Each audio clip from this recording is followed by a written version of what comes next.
Buenos días, hermanos. La gracia y la paz del Señor esté con cada uno de ustedes. Es de mucho gozo visitarles hoy, exponiendo la palabra del Señor. Voy a invitarles para que abran sus Biblias en Hechos de los Apóstoles, capítulo 21, versículo 37, testificando de nuestra fe.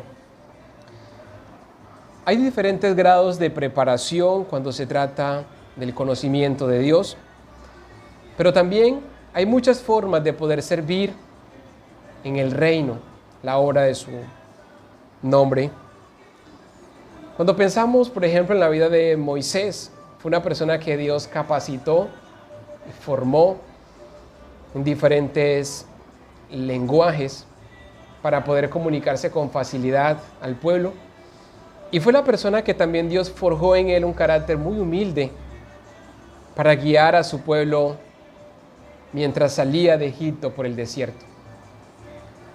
Pero pensemos también en Daniel, un hombre que el Señor preparó, sabe también varios idiomas, muy capacitado, pero también con un gran corazón de siervo y dispuesto a obedecer al Señor.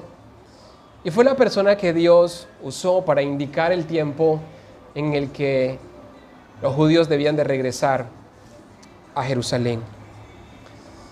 Cuando llegamos al texto que estamos considerando en la mañana de hoy, vemos la vida de Pablo y considero que fue el estándar más alto en cuanto a preparación académica, conocimiento intelectual, pero al mismo tiempo un gran siervo, una persona que Dios preparó para servir a su generación y para que el evangelio pudiese ser llevado hasta los confines de la tierra.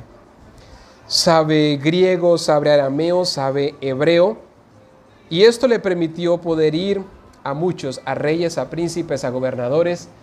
Pudo llevar el evangelio tanto a los letrados como a aquellos que no sabían mucha letra. Amados, no es normal que un grupo de personas como ustedes hoy estén aquí reunidos. Se trata del plan de Dios, Dios capacitándonos a nosotros, forjando en nosotros también un conocimiento, no solamente intelectual, sino también un conocimiento de siervo, de humildad, porque a través de nosotros Dios va a hacer cosas grandes. Y cuando pensamos en cosas grandes, a veces pensamos en ir a naciones, pero el trabajo consiste de predicar en nuestra casa, padres a sus hijos, madres a sus hijos. Y el Señor así va edificando y construyendo su iglesia. Y esto solamente lo hace el Señor. Dios es el único que produce en nosotros el querer como el hacer por su buena voluntad. Él es el que ha causado en nosotros el anhelo de poder estar aquí reunidos para conocer la voz del Señor. ¿Qué veremos en la mañana de hoy? Vamos a ver tres aspectos: una defensa, un antecedente y una conversión. Tres aspectos. Vamos a mirar entonces en primer lugar una defensa. Estamos en Hechos capítulo 21, los versículos 37 al 40. Y esta inicia cuando Pablo pide la palabra para ser escuchado ante el tribuno. Versículo 37. Cuando comenzaron a meter a Pablo en la fortaleza, dijo al tribuno: ¿se me permite decir algo? Permítame traducir lo que esto significa. Cuando Pablo iba llevado hacia el edificio que estaba destinado para el alojamiento de las tropas militares romanas, se comunicó con el comandante. Lo más parecido a la realidad de nuestros días es cuando una persona es muy peligrosa en nuestra comunidad. Pensemos, por ejemplo, en un ladrón. Quienes han visto a esta persona en el acto mismo, lo primero que piensan es tomar defensa con sus propias manos. Justicia comunitaria.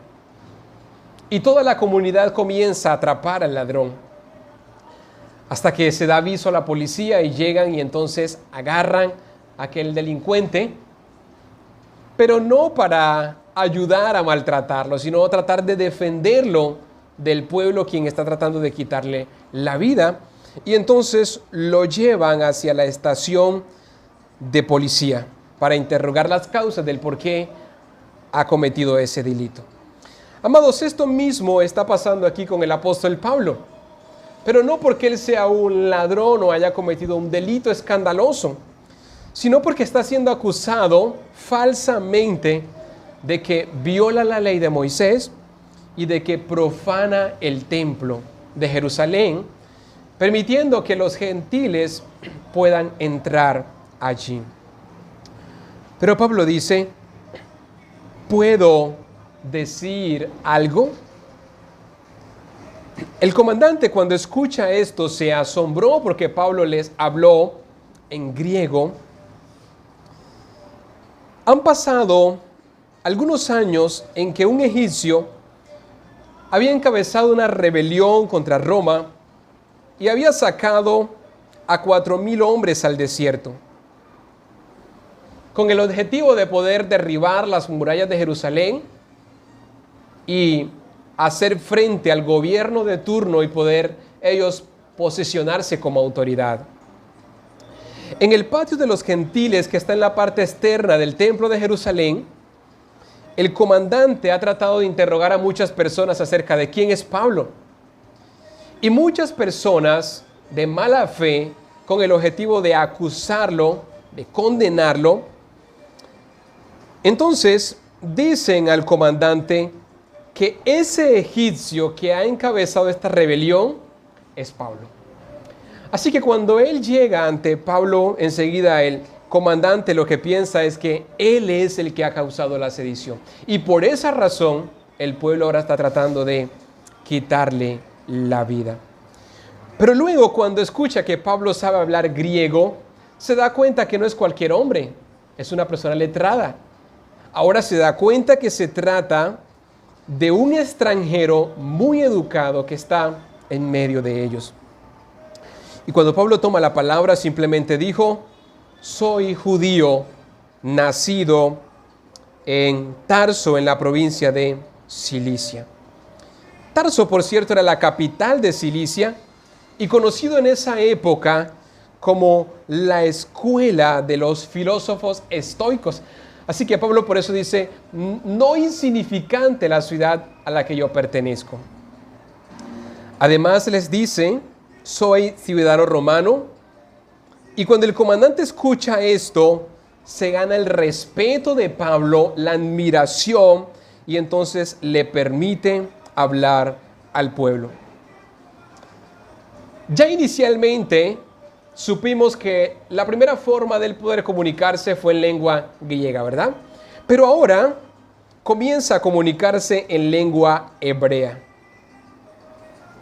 Y aquí comenzamos ya a tener algunas lecciones para el sermón de la mañana de hoy. El Señor capacita hombres, les da muchas habilidades para que con esos mismos dones puedan servir en un momento particular de la historia. Muchas personas hoy día quieren ser políglotas, hablar muchas lenguas, ¿verdad? Pero la pregunta es, ¿para qué? Aquí conocemos realmente una gran motivación del por qué aprender a hablar muchos idiomas. Pablo sabe cómo usar esto para comunicar el Evangelio.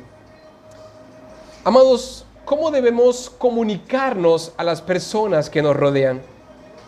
Bueno, el principio que aprendemos aquí es que debemos hacerlo en la lengua de ese pueblo, que todos puedan entender.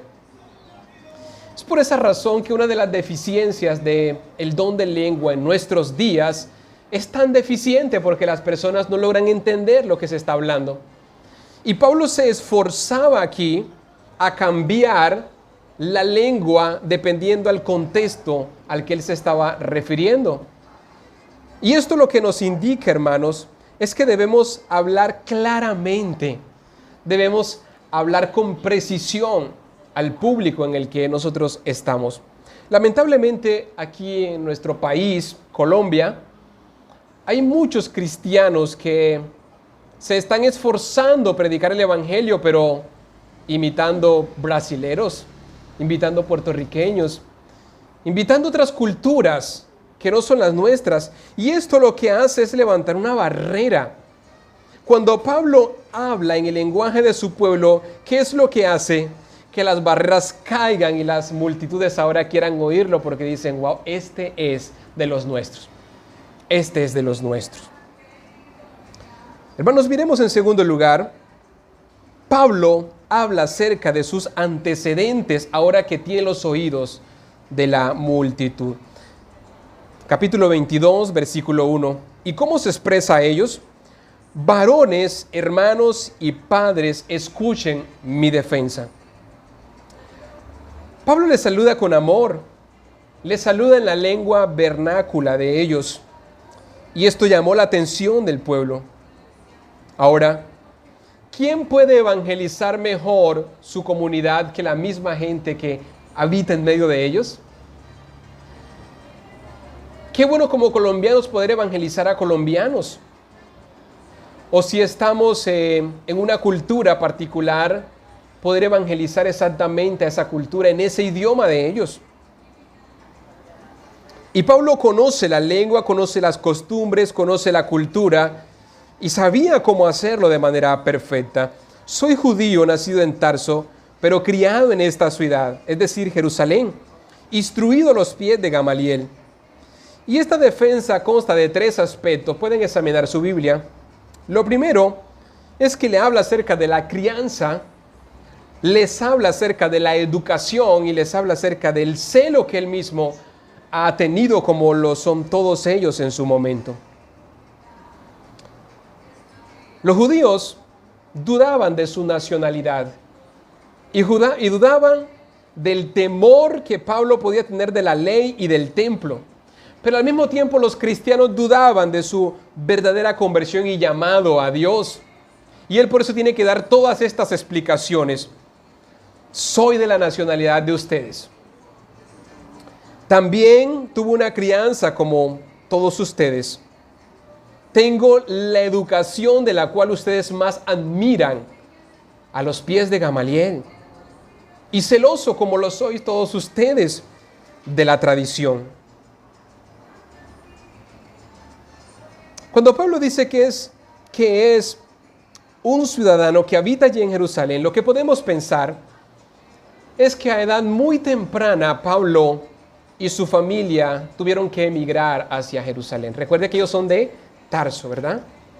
Es como lo que está pasando en nuestros días. Muchas familias están en migración y aunque tienen una nacionalidad, residen en otro país. Exactamente, Pablo fue instruido aquí en Jerusalén bajo un hombre llamado Gamaliel. ¿Y quién es Gamaliel? Gamaliel era el rabino más respetado de la época, el fariseo con el más alto estándar en capacidad académica. Los discípulos de Gamaliel se les obligaba a aprender varios idiomas, es la razón por la cual Pablo maneja muchos idiomas.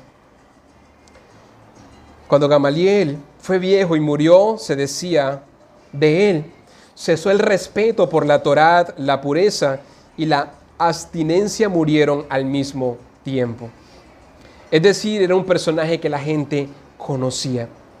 Y cuando Pablo dice que fue instruido bajo los pies de Gamaliel, es porque literalmente así era en su momento. El rabino estaba en un lugar muy alto y los estudiantes estaban en un lugar bajo. Y literalmente ellos estaban sentados en el piso. Estaban a los pies de su maestro, a los pies de Gamaliel. Pablo dice, perseguía yo este camino hasta la muerte, prendía y entregaba a hombres y a mujeres hasta la cárcel. El sacerdote es testigo y todos los ancianos. Recibí cartas para ir a Damasco y traer presos a los cristianos a Jerusalén para que fuesen castigados. Pablo creía estar haciendo lo correcto mientras hacía esto. En Filipenses capítulo 3, versículo 6 encontramos declaraciones que él mismo hace. Era un fariseo de fariseo. En cuanto a la ley era irreprensible.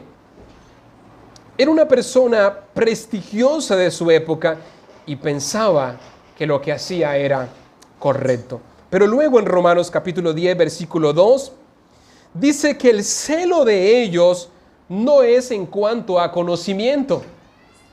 Así que si el celo no es en cuanto a conocimientos, entonces significa que es en cuanto a una tradición.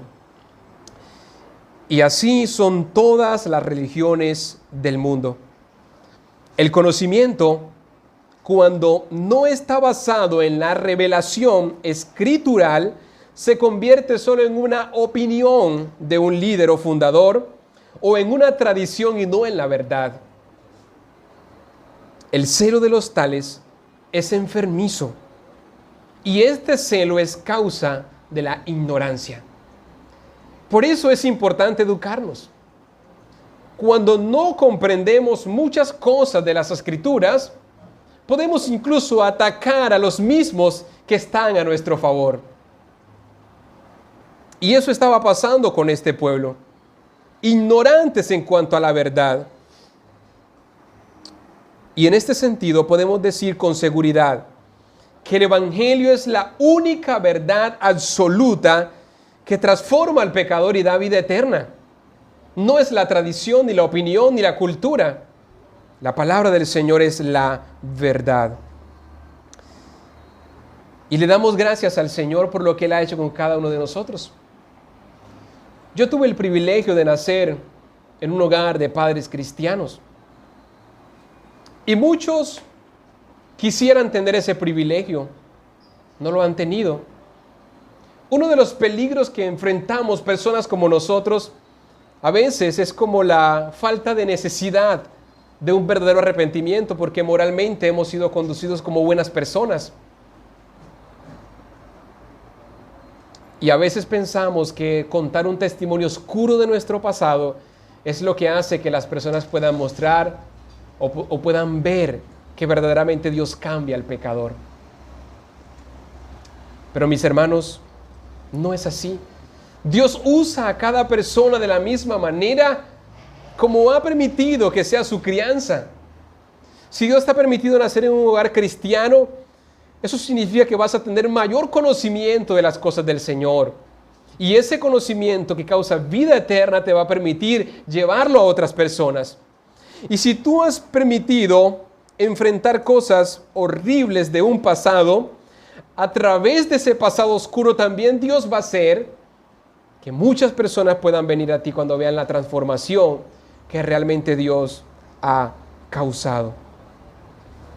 Seguramente muchos de ustedes vivieron una vida como la de Pablo, alejados del Señor, no queriendo saber nada de Él, en oposición a su obra, a su reino, incluso persiguiendo a quienes están en este camino. Y muchas religiones falsas proceden, actúan de esta manera, sin misericordia, sin piedad. Pero Dios ha venido llamando a uno por uno y de manera personal ha estado diciendo: ven, porque instrumento útil me eres en mis manos. Hermanos, cada uno de ustedes son instrumentos útiles en las manos del Señor. Así que no es normal, hermanos, que ese acto divino de Dios haya llegado hasta nosotros. Se trata de un plan de Él, de un plan perfecto de Él para con esta ciudad y con cada uno de nosotros. Amados, ¿qué aprendemos hasta aquí? Bueno, aprendemos que la palabra del Señor debe ser enseñada con claridad, con diplomacia y en la lengua de cada pueblo. Aprendemos que nosotros como creyentes en alguna manera debemos ajustarnos también a la cultura en la que estamos, sin poder nosotros comprometer la palabra del Señor. Debemos aprender a dirigirnos a las personas, tocando el corazón de ellos, comunicarnos de manera efectiva el Evangelio, esforzándonos para que las personas puedan poder comprendernos a nosotros. Miremos ahora en último lugar Pablo habla acerca de su conversión. Y Pablo aquí les dice, yo experimenté un acto divino. Vamos al capítulo 22, versículo 6. En este texto, el apóstol cuenta la experiencia de su conversión y él dice, vi una luz al mediodía, la luz era tan fuerte al mediodía que cuando el sol estaba en todo su esplendor, pudo ser mayor que ello. La luz del día es como tinieblas cuando la comparamos con la luz de Dios y de la autorrevelación que Él causa a cada persona. Nosotros hoy podemos ver cuán claro está nuestro día. Pero cuando comparamos esa luz con la luz de Dios, de hecho Dios es luz. Entonces, no hay tinieblas en Él.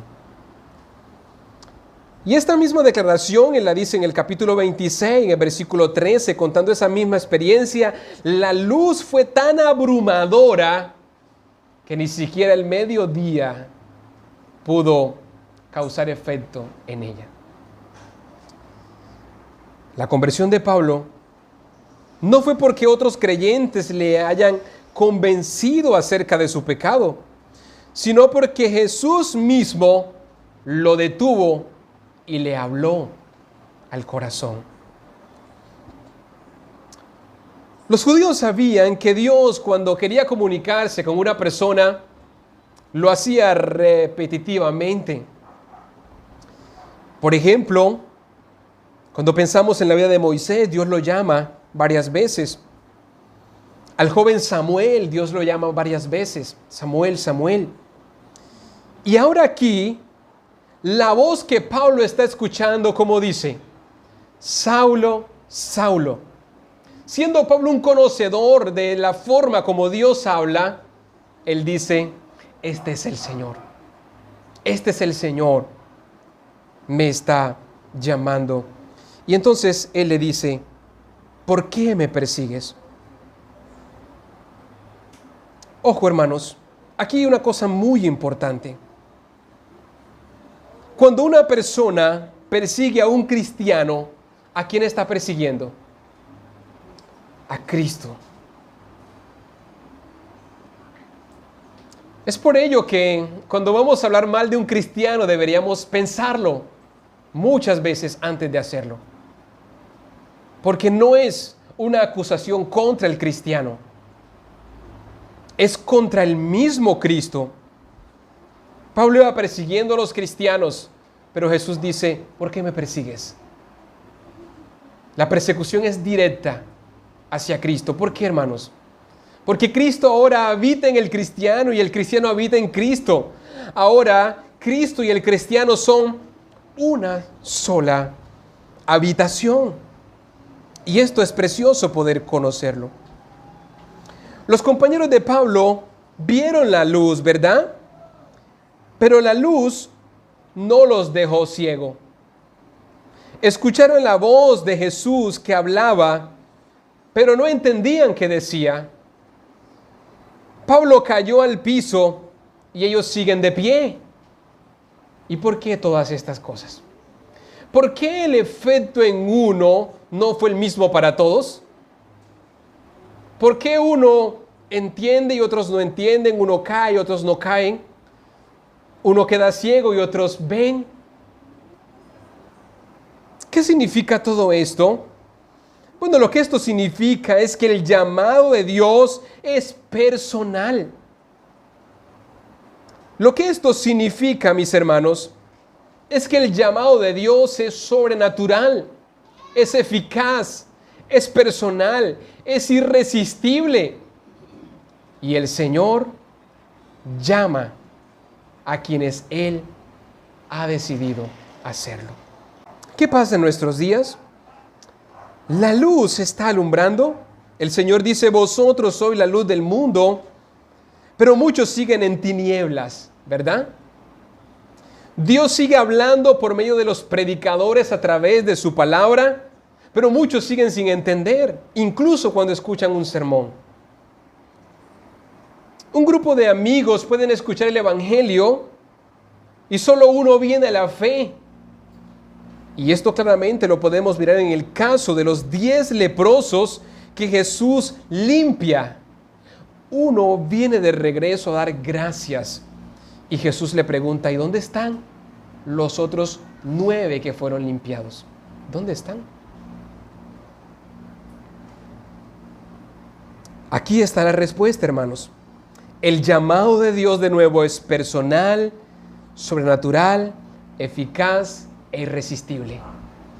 La elección soberana de Dios se materializa en aquellos que Él ha amado desde antes de la fundación del mundo. Y aquí está la respuesta. Veamos también a San Juan, capítulo 10, versículo 24 al 27. Los fariseos han estado escuchando las enseñanzas de Jesús, pero no entienden. Y ellos ahora le hacen una pregunta. ¿Hasta cuándo nos turbarás el alma? Si tú eres el Cristo, dínoslo abiertamente. Y Jesús respondió, os lo he dicho y no creéis. Pero vosotros no creéis porque no son de mis ovejas. Mis ovejas oyen mi voz, yo las conozco y me siguen. Y yo les doy vida eterna y no perecerán jamás, ni nadie las arrebatará de mi mano. Y mi Padre que me las dio es mayor que todos.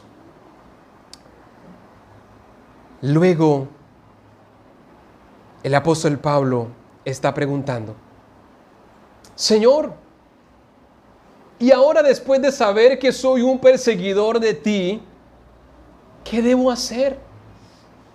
¿Qué significa todo esto? Jesús ya había preparado una carrera de servicio para Pablo. Jesús lo había escogido para que fuese siervo y testigo a los gentiles.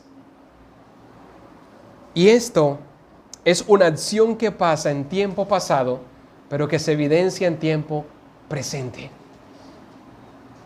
Amados, es lo mismo que Dios ha hecho a través de la historia con todos los hombres de Dios.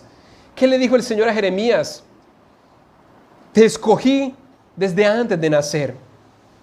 Te di por profeta a las naciones. Solo faltó que naciera, creciera, para que estuviera ejecutando el propósito por el cual Dios lo había llamado. Y esto mismo se puede decir de todos los creyentes. Efesios capítulo 1, versículo 4. Según nos escogió en Él antes de la fundación del mundo, para que fuésemos santos y sin mancha delante de Él. Hermano, tú fuiste escogido por Dios desde antes de la fundación del mundo. ¿Para qué te escogió el Señor? Para que fueses santo. Y también te escogió con propósitos particulares para cumplir cosas específicas en la historia y en el tiempo en el que cada uno de ustedes se encuentra. Este es Dios. Así obra el Señor. En el versículo 5 de Efesios dice, en amor nos predestinó, nos dio una herencia, nos hizo para la alabanza de la gloria de su gracia. Y todas estas cosas están en tiempo pasado, si ustedes leen su escritura. Luego, cuando ven el versículo 13, es que se ejecuta la acción cuando nosotros escuchamos el Evangelio y creemos en él. Entonces somos sellados con el Espíritu Santo de la promesa, y esta es la garantía que ahora le pertenecemos al Señor.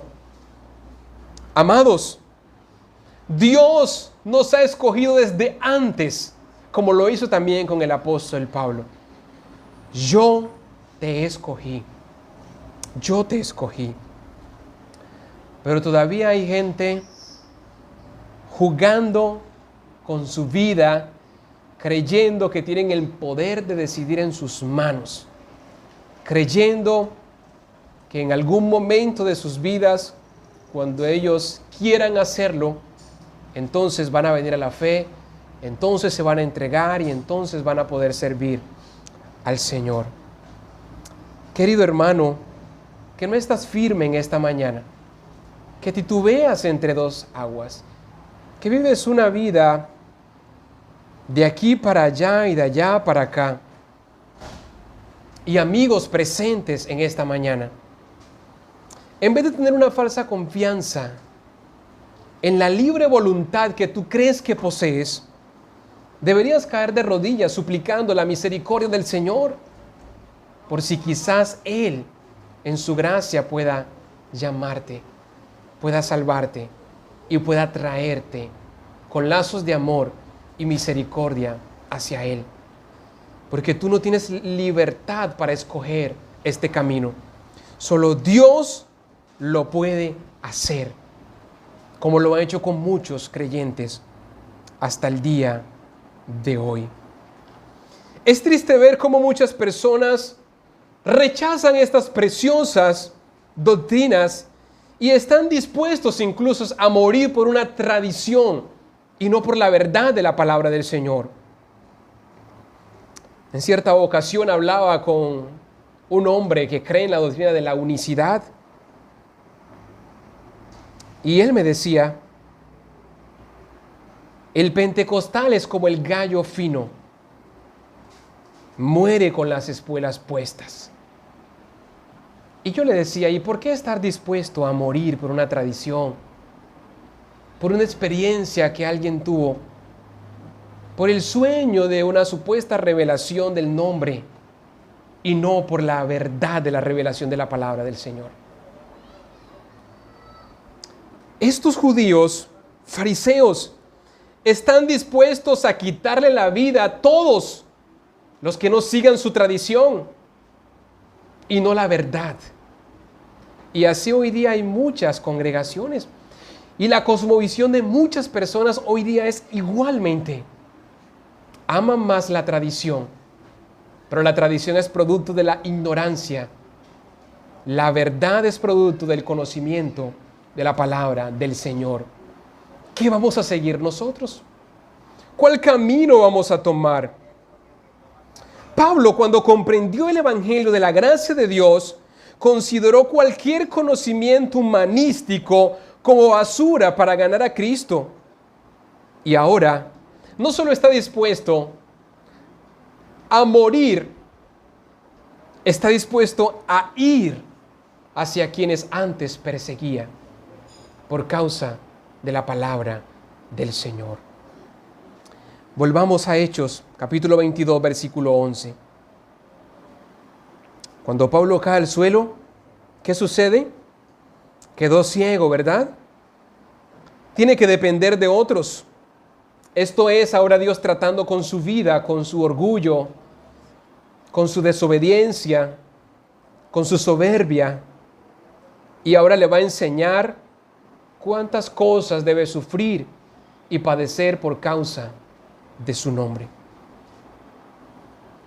Hermanos, no puedes confiar en tus habilidades, en tu inteligencia, en lo que posees.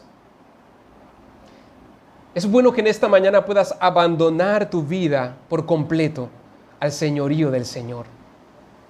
Solo y únicamente cuando Pablo fue derribado fue cuando pudo ser levantado y pudo colocar los ojos al cielo, diciendo el Señor: de ahora en adelante ya no te guiarás conforme a tus propios pensamientos, sino que ahora serás guiado conforme a los preceptos del cielo.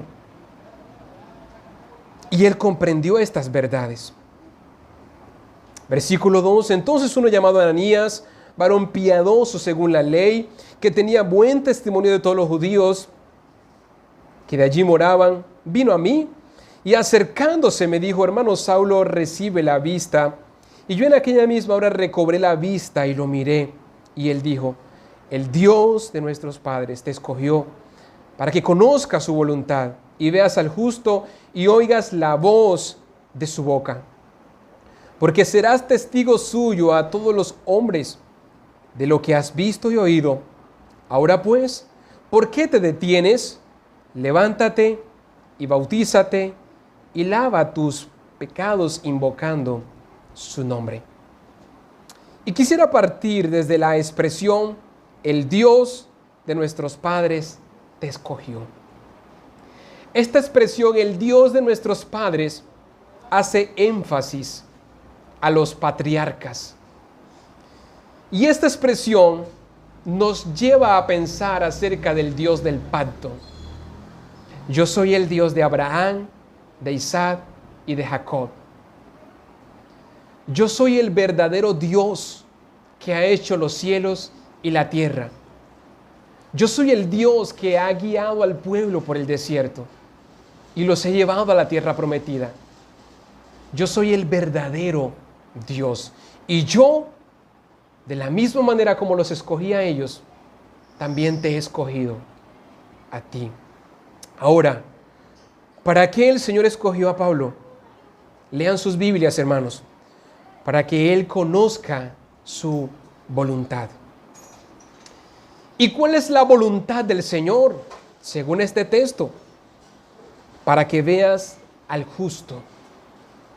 En Isaías capítulo 45, versículo 22, dice: mirad a mí, sed salvos todos los reinos de la tierra. El mandato para Pablo era: coloca los ojos en el justo, mira al justo. Pero otra parte de la segunda voluntad de Dios, según este texto, es para que oiga la voz de su boca. Ya encontramos dos aspectos aquí.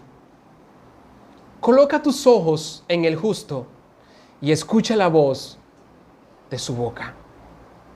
De nuevo les recuerdo San Juan capítulo 10, versículo 27. Mis ovejas oyen mi voz.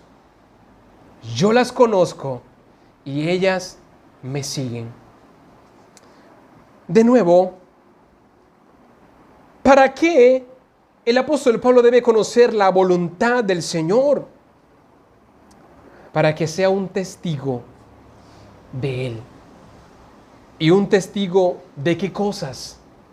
Seguimos respondiendo estas preguntas con nuestro mismo pasaje: de lo que has visto y de lo que has oído. ¿Por qué te detienes? Ahora bautízate y lava tus pecados invocando su nombre. Quiero compartirles unas palabras finales a ustedes en esta preciosa mañana.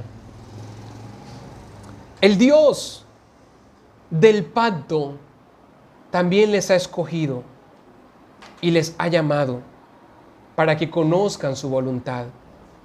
Y la voluntad de Dios es que ustedes puedan colocar sus ojos en Cristo. La voluntad del Señor es que ustedes puedan escuchar la voz de Cristo contenida en las Escrituras. La voluntad del Señor es que ustedes sean sus testigos en esta localidad. ¿Y de qué cosas ustedes van a ser sus testigos? Bueno, ya no de las cosas que hemos visto, nosotros no hemos visto. Los apóstoles vieron, eran testigos oculares de los actos divinos a través de la persona de Cristo Jesús. Pero Jesús mismo le dice a Tomás: bienaventurados todos aquellos que sin ver han podido creer. ¿De qué cosas vamos a ser testigos nosotros? De todas las cosas que ahora hemos oído, de todas las cosas que ahora hemos leído, de todas las cosas que ahora estamos convencidos de que son ciertísimas, luego de haber investigado con diligencia y que el Señor se haya revelado a cada uno de nosotros. Amados, quisiera que pudieses también reflexionar en esta última expresión. ¿Por qué te detienes? ¿Por qué te detienes? ¿Hay alguien aquí que aún no ha creído? ¿Por qué te detienes? ¿Hay alguien aquí que no ha ido a las aguas? ¿Por qué te detienes?